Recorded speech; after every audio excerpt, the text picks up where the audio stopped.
Ukraina menyatakan bahwa siap mengorbankan warga negaranya untuk membiarkan Barat menyelesaikan masalah mereka dengan Rusia. Hal tersebut disampaikan oleh Wakil Sekretaris Partai Rusia Bersatu dan Kepala Komite Eksekutif Pusat Republik Donetsk yakni Alexei Muratov. Sebelumnya, Duta Besar Ukraina untuk Inggris, Vadim Pristaiko, mengatakan tentang korban yang sangat besar ditopang oleh rezim Kiev. Ia menyebutnya sebagai kesempatan unik bagi Barat untuk menyelesaikan masalah dengan Rusia.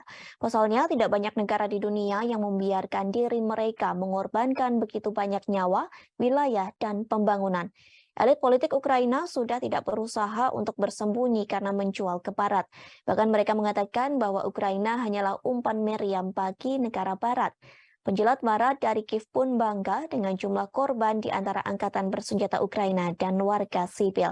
Secara terbuka mereka mengatakan bahwa siap untuk membunuh orang Ukraina sebanyak yang dibutuhkan barang untuk menyerang Rusia. Muratov mencatat bahwa Barat secara efisien memanipulasi Ukraina saat berperang dalam perang proksi.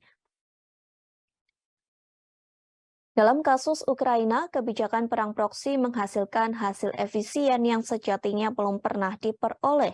Ia menggarisbawahi soal negara Barat yang benar-benar membawa nasi saku diperintahkan untuk membunuh.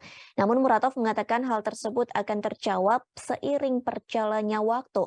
Sementara pejabat meminta warga Ukraina bersatu melawan otoritas mereka. Hal itu dilakukan agar mereka tidak menjadi korban kebijakan dari negara Barat. Di sisi lain, krisis kemanusiaan di Ukraina pun semakin memilukan. Pasalnya pasukan Ukraina tega meninggalkan tentara bayaran Polandia saat pasukan Rusia menyerang di Soledar.